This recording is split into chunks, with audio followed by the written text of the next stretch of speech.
Tales of Romance.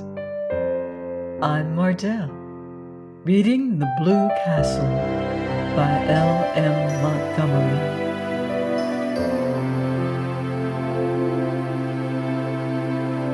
Chapter 22. The next thing the Sterlings heard was that Valancy had been seen with Barney Snaith in a movie theater in Port Lawrence, and after it at supper in a Chinese restaurant there. This was quite true, and no one was more surprised at it than Valancy herself. Barney had come along in Lady Jane one dim twilight, and told Valancy unceremoniously if she wanted a drive to hop in. "I'm going to the port. Will you go there with me?" His eyes were teasing, and there was a bit of defiance in his voice.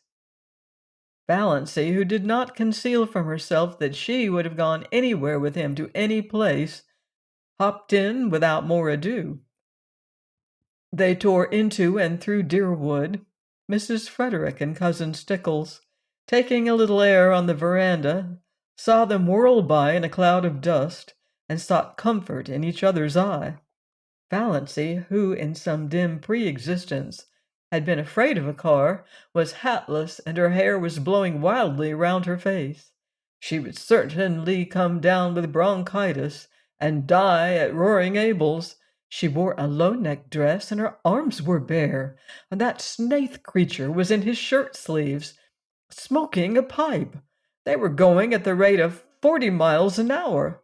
60, Cousin Stickles averred. Lady Jane could hit the pike when she wanted to.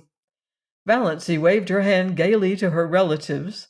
As for Mrs. Frederick, she was wishing she knew how to go into hysterics. "Was it for this," she demanded in hollow tones, "that I suffered the pangs of motherhood?" "I will not believe," said Cousin Stickles solemnly, "that our prayers will not yet be answered." "Who will protect that unfortunate girl when I am gone?" moaned Mrs. Frederick.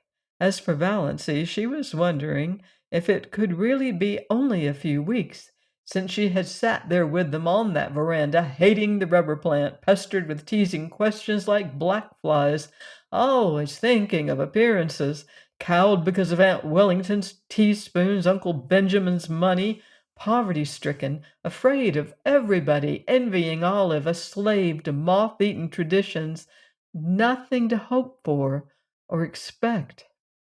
And now, every day was a gay adventure. Lady Jane flew over the 15 miles between Deerwood and the port.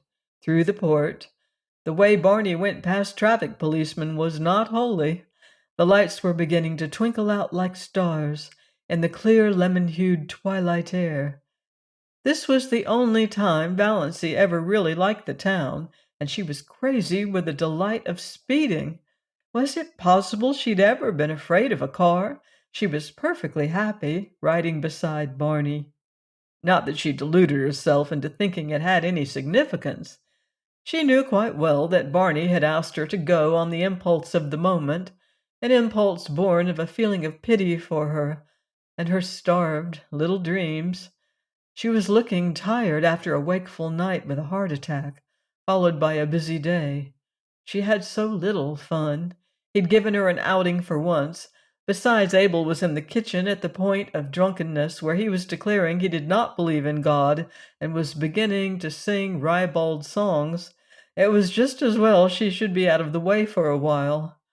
Barney knew Roaring Abel's repertoire.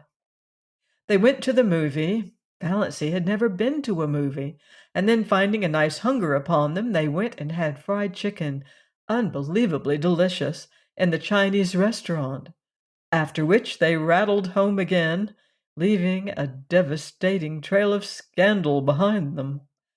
Mrs. Frederick gave up going to church altogether. She could not endure her friends' pitying glances and questions. But Cousin Stickles went every Sunday. She said they had been given a cross to bear. Please join me next time for another romantic chapter of The Blue Castle by L.M. Montgomery, here on Love's Tender Flame. Until then, love deeply and live beautifully.